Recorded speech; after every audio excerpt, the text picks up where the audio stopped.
కళ్యాణాంతరంగ శ్రోతలకి నమస్కారం. మీ ముందుకొచ్చి చాలా రోజులైంది. మీరిచ్చే సలహాలు, సూచనలు, మీరిచ్చే ప్రోత్సాహం నాకు చాలా ఉపయోగపడుతున్నాయి. మీ సలహాలకి ధన్యవాదాలు. మీ అందరికీ అభినందనలు. నా ప్రథమ సంతానం తెలియచేశాను. చాలా జాగ్రత్తగా మొదట్లో మా అక్కయ్య స్నానం చేయించేది పిల్లవాడికి. తర్వాత నేను పని అమ్మాయి అంటే అది సరిగ్గా ఉండదు. మా ఇంట్లో మనిషి లాంటిదే. నరసవ్వ చాలా జాగ్రత్తగా పిల్లవాడి సంరక్షణ చేసేది. అక్కయ్య గోల్కొండకి నిద్రకి తీసుకెళ్ళింది. 3 నెలల వరకు నేను పుట్టింట్లో ఉన్నాను. పక్క ఇళ్ళేగా. ఈయన వచ్చి వెళ్తూ ఉండేవాళ్ళు. పిల్లవాడిని మా తోడికోడలు వాళ్ళు తీసుకొస్తూ ఉండేవాళ్ళు. మా అత్తగారు వచ్చి చూస్తూ ఉండేవాళ్ళు. ఆవిడ బాధపడేది, పిల్లవాడికి ఎక్కువ బలం రావట్లేదు, నువ్వు శాకాహారివి కాబట్టి అని పాపం వాపోయేవాళ్ళు. తర్వాత నాతో పాటే గర్భం దాల్చినటువంటి మా తోడికోడలు, తనకి 3 నెలల వ్యవధిలో కుమారుడు జన్మించడం, మా ఆడబడికి మనవరాలు పుట్టడం, మరొక తోడికోడలికి కూతురు పుట్టడం ఒకే సంవత్సరంలో జరిగినాయి. అంటే ఒకే వయసులో ఇంట్లోనే 3 పసిపిల్లలు ఉండడం. కానీ నేనే ఎక్కువగా ఈ ఇంట్లో ఉండడం తటస్థించింది. తర్వాత మా డాక్టర్ తోడికోడలు, వాళ్ళని చూసుకోవడానికి వేరే ప్రత్యేకంగా కూడా మనుషుల్ని పెట్టాం. నాకు ఇంట్లో దేవుడి పూజ ఇంతకుముందే చెప్పాల్సింది. మా అత్తగారు క్రిస్టియానిటీ తీసుకున్న, నన్ను పూజ చేయొద్దని ఎక్కడా చెప్పలేదు. కానీ బాహాటంగా చేయడానికి ఎక్కడా నాకు అవకాశం లేదు. ఇంట్లోనే అల్మారా, లాకర్లో దేవుణ్ణి పెట్టి దీపం పెట్టుకొని కింద పనులన్నీ చేసుకొని తయారై వెళ్ళే ముందర అది మూసేసి వెళ్ళేదాన్ని. వెంకటేశ్వర స్వామిని మా మామగారు, చిన్న మామగారు ఆరాధించేవాళ్ళు. ఒక ఇలవేల్పు. మెటర్నిటీ లీవ్ అయిపోయి కాలేజీకి వెళ్ళాను. ఎప్పుడైతే కాలేజీకి వెళ్ళాల్సి వచ్చిందో పిల్లవాడికి డబ్బా పాలు అలవాటు చేయడం. వాడు పాపం కిమ్ అనేవాడు కాదు, పీక అలవాటు ఉండేది, పాల పీక. మధ్యలో గోల్కొండకి అక్కయ్య తీసుకెళ్ళేది. మొదట నిద్ర చేయడానికి తీసుకెళ్ళినప్పుడు బస్సులో వెళ్ళాం. అక్కయ్య ఆర్టీసీ ఆఫీస్లో పనిచేసేది. ఆ బస్సులో తిరిగి వచ్చేటప్పుడు మా పిల్లవాడు చేతిలో గొలుసు పట్టుకున్నట్టున్నాడు. నేను గమనించలేదు. కిందకి దిగి బస్సు రిక్షా ఎక్కి ఇంట్లోకి వచ్చే వాళ్ళకి పిల్లవాడిని కింద పడుకోబెట్టబోతుంటే దబదబా నల్లపూసలు, పగడాలు అవి రాలిపోయినాయి. గొలుసు వేళ్లాడుతోంది. మంగళసూత్రాలు ఎక్కడో పడిపోయినాయి. పాపం అక్కయ్య ప్రయత్నం చేసింది, చాలా గాబరా పడింది, ఆందోళన చెందింది, ఏవో పూజలు కూడా చేసింది. కొంచెం అప్పుడు ఆలోచనలు కాస్త ఎక్కువగా ఉండడం వల్ల ఏదైనా చెడు జరుగుతుందేమోనని పాపం భయపడింది కూడా.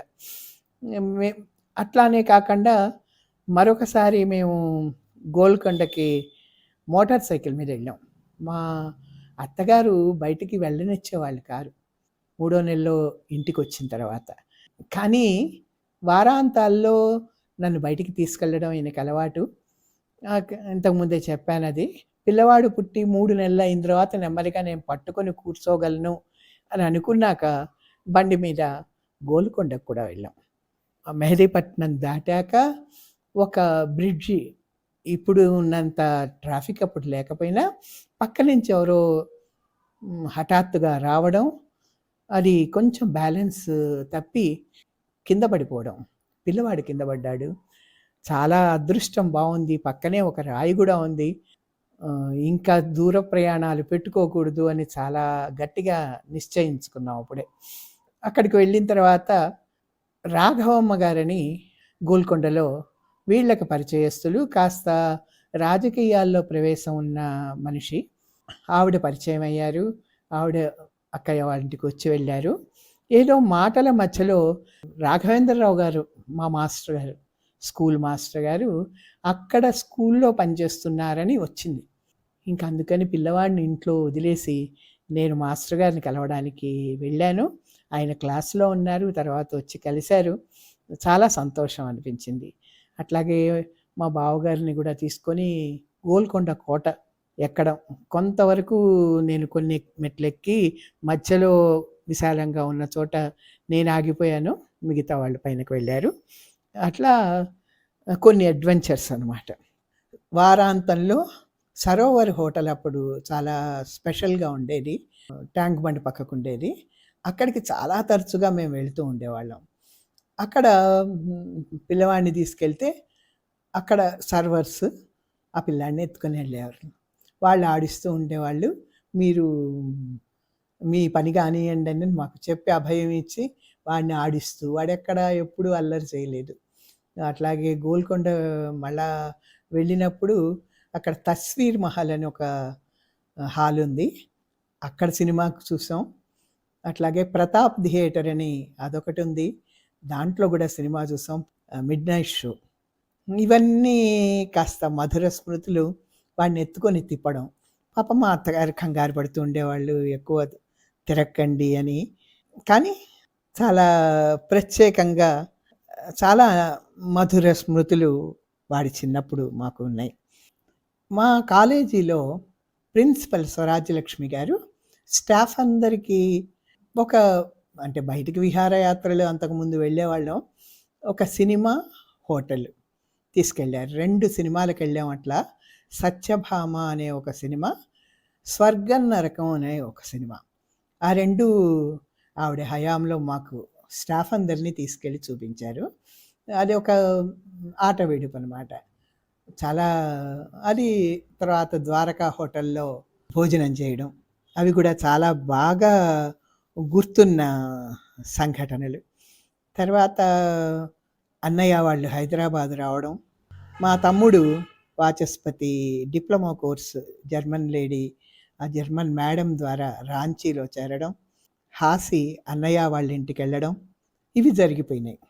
అక్కడే ఆ పక్కన గదుల్లో అమ్మమ్మ గారు, తాతయ్య గారని అనేవాళ్ళం.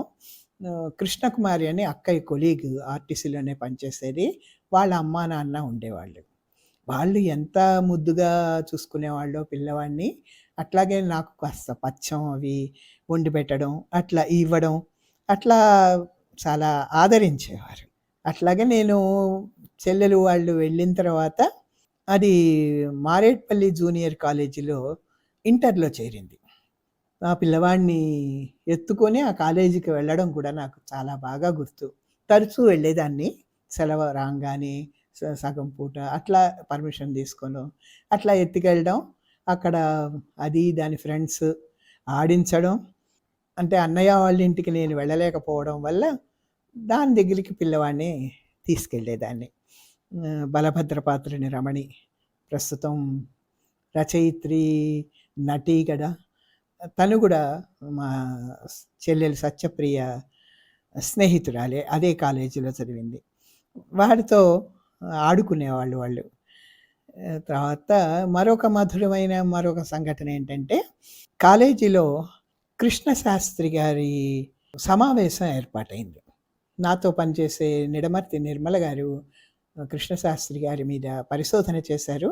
అందుకని ఆవిడ పిలిచి కాలేజీలో మాకు గాంధీ భవన్లో ఒక సమావేశం ఏర్పాటు చేశారు. ఆయన్ని చూడాలనేటువంటి తాపత్రయంతో పిల్లవాడిని కూడా ఎత్తుకొని నేను వెళ్ళాను. అదే సమావేశంలో కృష్ణశాస్త్రి గారు, గుంటూరు శేషేంద్ర శర్మ, అజంతా ముగ్గురు కూడా వచ్చారు. అంటే ఒక కృష్ణశాస్త్రి గారి పేరు మీద కాలేజీలో ఒక అవార్డు ప్రకటించారు. అది ప్రారంభ సమావేశం కూడా. ఎంతమంది జనం వచ్చారో, చుట్టూతా అంతా గాంధీ భవన్ లోపల బయట అంతా కిక్కిరిసిపోయారు. నేను లోపలికి వెళ్ళడానికి నాకు పిల్లవాడి చేతిలో ఉన్నాడు. ఆ సమయంలో మా అటెండర్ ఒకతను మా అబ్బాయిని నేను తిప్పుతాను మేడం మీరు వెళ్ళండి అని చెప్పి ఎత్తుకున్నాడు. నేను లోపలికి వెళ్ళా. ఆ తర్వాత సమావేశం కొంచెం సగం వరకు అయ్యి మధ్యలో ఆపినప్పుడు మా కొలీగ్స్ నన్ను అడిగారు, ఏరి మీ పిల్లవాడేడని. దేశపాండే గారు తీసుకెళ్ళారన్న. అదేంటి దేశపాండే గారు తీసుకెళ్ళడం, దేశపాండే అంటే మా సెక్రటరీ పేరు కూడా దేశపాండే. నాకు అది పెద్దగా గుర్తులేదు. అయినా ఆ ధ్యాస పోలే. నారాయణ దేశపాండే ఈ అటెండర్ పేరు. Library attender. అతను ఎత్తుకెళ్ళాడు. అది అట్లా చెప్తే అందరూ నవ్వుకున్నారు. ఇంకా నయం నువ్వు దేశపాండే అంటే మేము కరెస్పాండెంట్ అనుకున్నాం అని. అదొక సంఘటన. ఆ నారాయణ దేశపాండే ఒక మెకానిక్. అతనికి అలారం టైమ్ పీసులు తయారు చేయడం అవి చాలా ఇష్టం ఉండేది. చిన్న చిన్న టేప్ రికార్డులు తయారు చేసేవాడు. అవి తీసుకొచ్చి ఇస్తూ ఉండేవాడు. నేను కొనుక్కుంటుండేదాన్ని. అట్లాగే మహారాష్ట్రియన్స్ కదా! వాళ్ళకి చపాతీ చేయడం చాలా ఇష్టం. వచ్చు. చెప్పి నేను చేసి తీసుకొస్తాను మేడం అని తెచ్చిచ్చేవాడు నాకు. అది కూడా అతని దగ్గర నేను కొనుక్కునేదాన్ని. ఇవన్నీ కూడా చాలా మధుర స్మృతులు. కానీ ఇన్నింటి మధ్య ఒక మనసు చివుక్కుమన్న ఒక సంఘటన కూడా ఉంది. అది కూడా మీతో పంచుకుంటాను నేను. నేను కాలేజీకెళ్ళినప్పుడు నాతో పాటే చెప్పాను కదా! దుర్గ జీఎల్‌కే దుర్గ తను కూడా మా ఇద్దరికి ఒకటేసారి తను అప్పటికి చేరకపోయినా పెళ్ళయింది. తనకి నాకు కూడా 3 నెలల తేడాతో పిల్లలు పుట్టారు.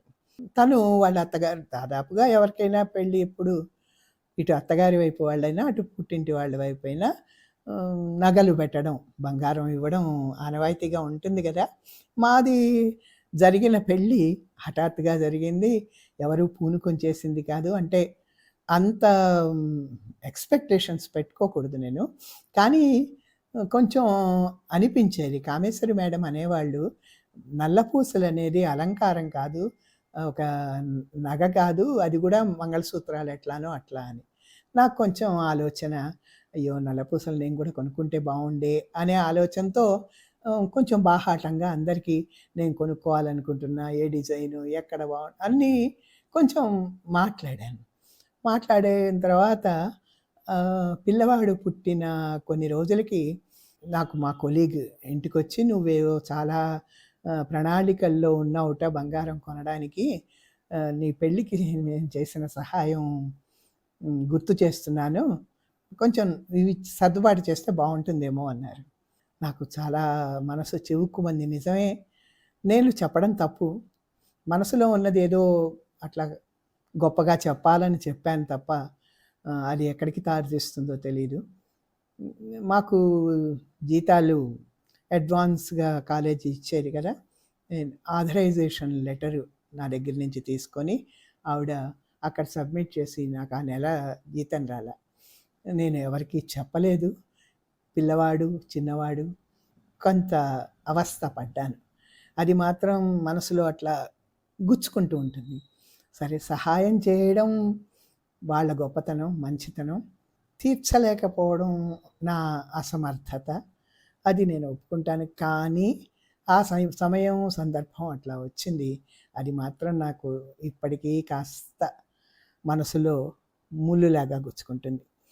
తర్వాత పిల్లవాడికి పేరు పెట్టడం కొంచెం ఆలస్యంగా అయింది. అది కూడా సంవత్సరం పుట్టినరోజుకి పేరు పెట్టడం అయింది. ఈ మధ్యలో మా రాజేంద్ర నగర్ తోడికోడలు వాళ్ళతో కలిసి ఎల్టీసీ మీద తిరుపతి వెళ్ళాం. మాతో పాటు మా ఆడబడుచు కూతురు స్వరూపరాణి వచ్చింది. నేను మొక్కుకున్నాను, పెళ్ళైతే గనక మెట్లెక్కి వస్తానని నడిచి. ఆ మొక్కు తీర్చుకోవడానికి బయలుదేరాను. మా వాళ్ళ కుటుంబం కూడా వచ్చింది. పిల్లవాడు ఇంకా చిన్నవాడు కాబట్టి వాడిని ఫినార్గాన్ మందు పోసి నిద్రపుచ్చి వాళ్ళతో పాటు పైనకి బస్సులో పంపించి, నేను, మా వారు, మా తోడికోడలు కొడుకు, మా బావగారు అబ్బాయి నవీను, స్వరూపరాణి మేము నడక దారిన పైనకి వెళ్ళడం. 4:30, 5 గంటలకి పట్టింది నడక. అలవాటు లేని నడక. పైనకెళ్ళాం. అక్కడ చేరుకున్నాక దర్శనం అవి చాలా బాగా అయినాయి. మరొకటి సందర్భం ఏంటంటే, మేము తీసుకున్న సత్రం, ఇక్కడ మా పెద్దవాడు నెమ్మదిగా పాకుతూ కూర్చోవడం అక్కడే మొదలుపెట్టాడు. అదొక ప్రత్యేకంగా అనిపించింది. ఆ పుణ్యక్షేత్రంలో పిల్లవాడు కాస్త అభివృద్ధి చెందడం. తల్లిదండ్రులకి ప్రథమ సంతానం ఎప్పుడు కూడా అపురూపమే కదా! ప్రతి ఘట్టము కూడా అపురూపమే. అట్లా అది కూడా చాలా సంతోషం అనిపించింది. మరొక విషయం ఏంటంటే, వాడి పిల్లవాడి చిన్నతనంలో మూడో నెలలో అక్కయ్య గోల్కొండ నుంచి రావడం, తమ్ముడు వాచస్పతి, మా చెల్లెలు సత్యప్రియ, మేము కలిసి శ్యామసుందర్ మజుందార్ అని వాచస్పతి ఫ్రెండ్, తను కూడా వచ్చాడు. సుజాత అనే సినిమాకి వెళ్ళాం. పిల్లవాడు గుండుగా చక్కగా ముద్దుగా ఉండేవాడేమో, అందరి చేతుల్లోకి వెళ్ళేవాడు. అట్లా ఫోటోలు కూడా తీసుకోవడం. అందులో ఓ పాట ఉంది, ఉంగరం పడిపోయింది అంటే పోతే పోని పోతే పోని అని. సుజాత నటి మొదటి సినిమా, మోహన్ బాబు హీరో. ఆ సినిమా అది ఒక గుర్తు. అట్లాగే మా వాచస్పతి స్నేహితుడు, మాకు బంధువు అయిన ప్రసాద్, నరసింహరావు మావయ్య కొడుకు, అతను మా తమ్ముడి ఫ్రెండ్. మా ఇంటికి కూడా వచ్చి వెళ్తూ ఉండేవాడు. అతను కూడా వచ్చి పిల్లవాడిని చూడ్డానికి వచ్చి మేము కలిపి మా మేడ మీద ఫోటోలు తీసుకోవడం కూడా నాకు బాగా జ్ఞాపకం ఉంది. నా అనుభవాల్ని, జ్ఞాపకాలని మీతో పంచుకుంటున్నందుకు నాకు చాలా సంతోషంగా ఉంది. మిగతా వివరాలు, విశేషాలు వచ్చే ఎపిసోడ్లో చెప్తాను. ధన్యవాదాలు.